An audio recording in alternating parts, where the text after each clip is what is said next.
And the other thing I want to just bring up is the whole concept of molecular mimicry. And that's one of the other, I think, things that's going on here. For whatever reason, it was chosen, the spike protein was chosen as the antigen of choice to develop the mRNA technology for. And I think there's some just degree of a bad luck.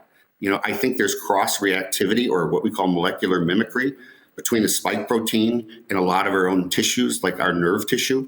So I think that there's some similarities between our own nerve tissue, for example, and the spike protein, such that there's cross-reactivity, meaning that our own immune system sees the spike protein as foreign, but it stimulates an immune response that also attacks certain proteins in the surface of our nerve tissue. Yes, and also we saw some new data showing that was impact also on women's ovary.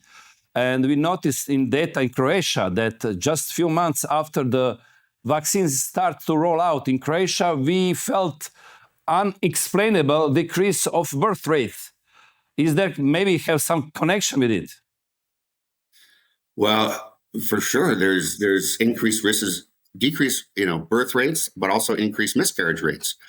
And that's part of the issue here is we need to get the data out. As you know, initially, Pfizer wanted 75 years to release all this data. And I truly believe that the truth is in the data, but we need to see the data.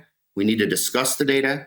And really, ever since the pandemic, has started, that hasn't happened.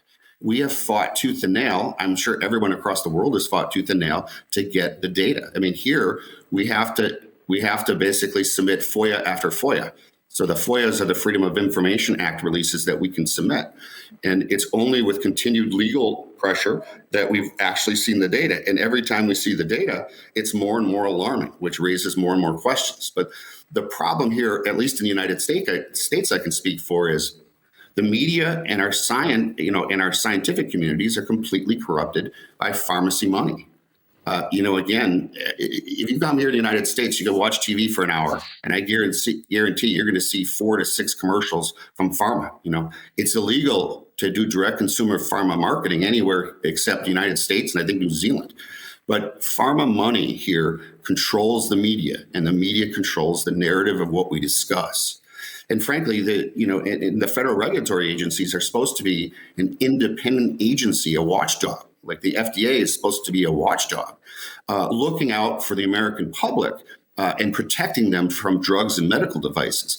But that's not what happened during COVID. They became a partner in planning, distributing. They became a partner with pharma, to distribute their products. And that is wrong. Again, they had a conflict of interest. And again, Peter Marks, I don't know if you who that is. And so Peter Marks was the head of biologics at the FDA. And we've had numerous meetings with him over years, begging him, and we taped them all. And if any of your listeners are ever interested, we put all of our interactions on a website called therealpetermarks.com.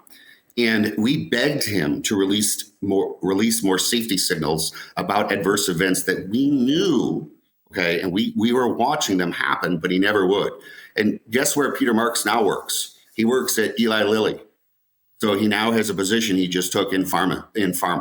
And that's unfortunately the current, system where there's a revolving door where, our leaders here in the federal regulatory agencies they leave the federal agencies like the FDA, the CDC, or NIH, and go on to cushy, very high-paid jobs in pharma.